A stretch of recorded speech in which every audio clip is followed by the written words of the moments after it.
persistence. Okay, God talks about persistence. Oftentimes we give up before we actually are going to be rewarded with what God wants to give us, right?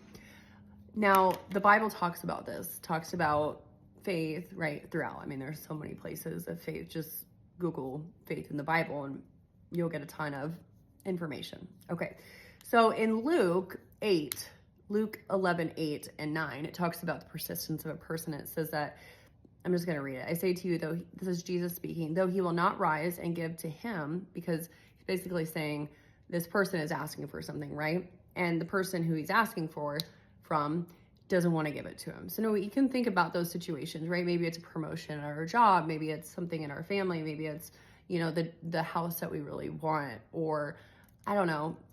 Just think of whatever you want, right? Maybe it's being healthy. Maybe it's being sound mind. I don't know. And Jesus says, I say to you, though he will not rise and give to him because he is his friend. So it's talking about this guy's his friend and you're asking for something and he doesn't want to give it. Yet because of your persistence, it says he will rise and give him as he needs.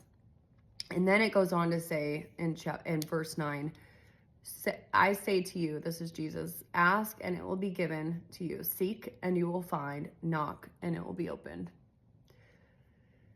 So I want you to think about that, right? God, and this isn't the only verse. He talks about a widow that goes to it, asks and asks and asks, and finally it's given to her as well, right?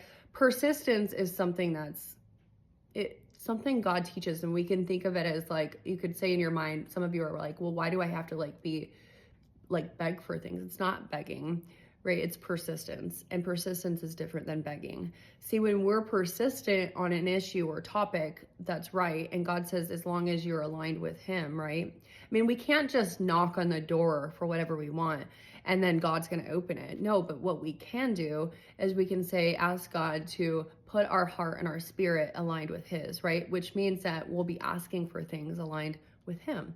And therefore, things that are aligned with him, he says, knock and keep knocking and it will be open. Now, sometimes we don't have to knock several times. The door is just open.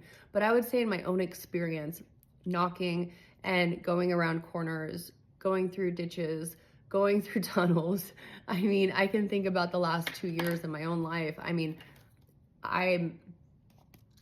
you have to be persistent in the fight and the battle that you're in, whatever fight and battle you're in, or you'll give up.